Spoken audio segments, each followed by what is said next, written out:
Welcome to This Explainer. Today, we're diving into an absolute masterclass on geopolitical expansion.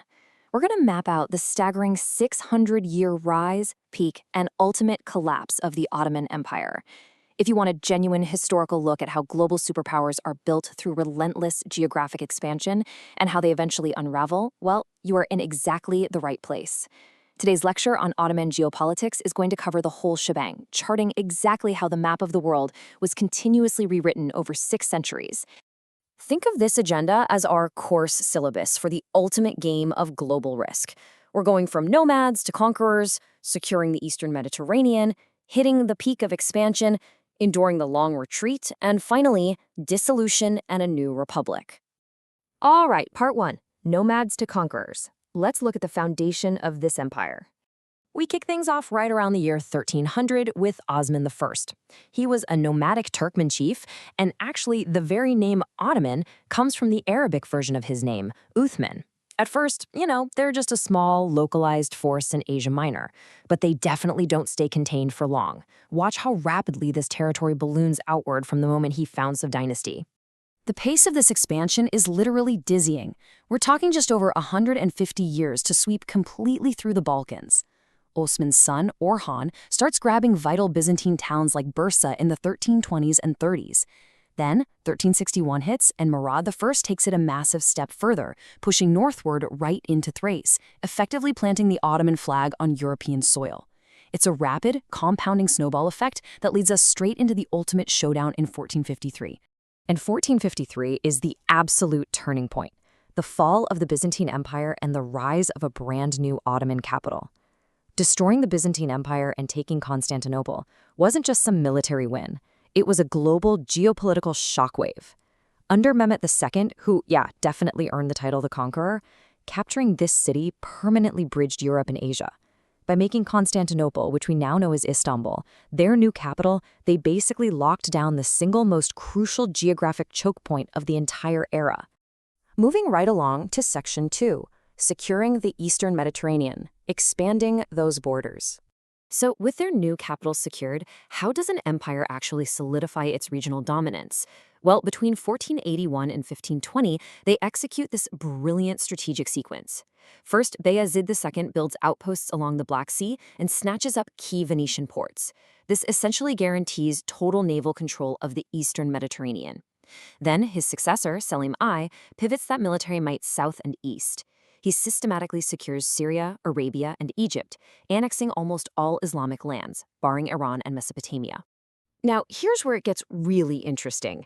By acquiring the religion's holy places, Selim I doubles the empire's size and officially claims the title of the Caliphate, the spiritual head of Islam. This is a real game changer. They aren't just military conquerors anymore, they're the spiritual leaders of the faith. This shift transforms the empire, drawing the absolute best and brightest intellectuals, artists, and administrators from all across the Arab world straight to Constantinople.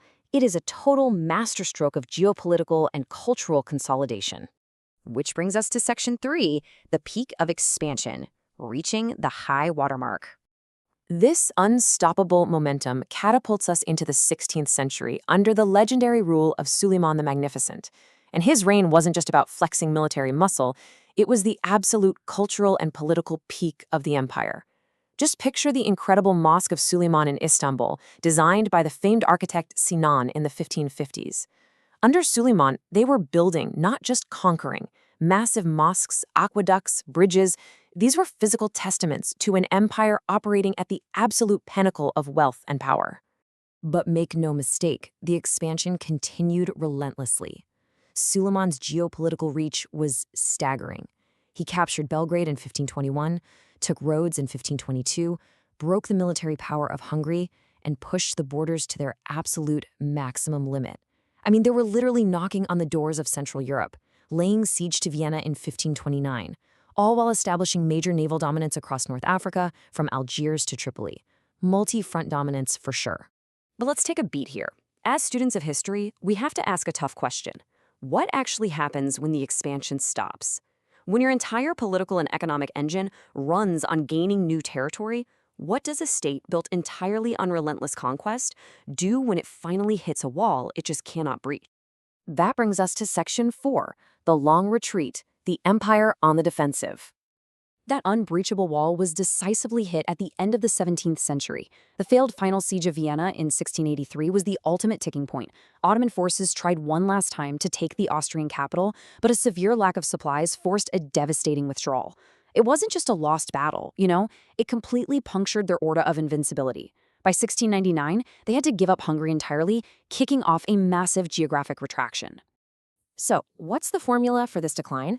It's a deadly geopolitical equation: relentless external pressure mixed with crippling internal decay. On the outside, they're being battered by ongoing wars with Russia, Austria, and Poland. But on the inside, it's rotting. Corruption and decadence are actively undermining the government. Suddenly, they're out of money and severely lacking the skilled administrators needed to run such a vast territory. And, perhaps worst of all, traditionalists vehemently blocked necessary reforms, arguing it would destroy the empire's Islamic character. This centuries-long retraction birthed a rather famous, or infamous, moniker: the sick man of Europe. This was the undeniable reality of the Ottoman Empire by the 19th century. Once the absolute terror of Central Europe, the Sultanate was now struggling just to keep control within its own borders. The major European powers realized the empire was highly vulnerable, and, well, the geopolitical vultures started to circle. And finally, Section 5, Dissolution and a New Republic, Redrawing the Map. The contrast here is absolutely stark. You compare the 16th century peak, where they're aggressively threatening Vienna and dominating 3 continents, with the 19th and early 20th century reality, where they are rapidly bleeding territory. By the time the Balkan Wars wrap up around 1913, the Ottomans had lost almost all of their remaining European land. The retreat had turned into a complete rout. The final collapse is incredibly rapid. Abdulhamid II takes power in 1876, only to be deposed by a revolutionary group known as the Young Turks in 1909. Then comes a fatal geopolitical miscalculation, siding with Germany in World War I in 1914. During this global conflict, the Young Turk government conducted the Armenian Genocide, a brutal campaign of deportation and mass killing against its Armenian subjects beginning in 1915. Following a crushing defeat in the war, the centuries-old Sultanate was formally abolished in 1922. Between 1807 and 1924, this dissolution completely fractured the former superpower. Its territory was vastly reduced, and the victorious European allies essentially redrew the borders to favor themselves. But this humiliating post-war settlement acted as a massive catalyst. It sparked a fervent wave of Turkish nationalism, as the people absolutely refused to accept this geopolitical subjugation. And from the ashes of a 600-year-old dynasty, a new government emerged in Ankara.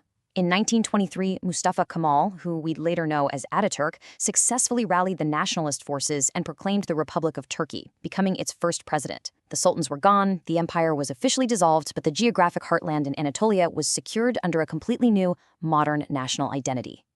So as we wrap up this explainer, I want to leave you with this thought. As borders continue to shift today, what lessons does the 600-year life cycle of the Ottoman Empire teach us about the fragility of global superpowers? How permanent is any superpower's geopolitical footprint, really? We've just mapped out 6 centuries of history, from a nomadic tribe to rulers of 3 continents, down to the sick man of Europe, and finally, total dissolution and rebirth. It's a powerful reminder that no matter how mighty an empire seems at its absolute peak, the map of the world is always written in pencil. Thanks for learning with me today, and keep asking questions.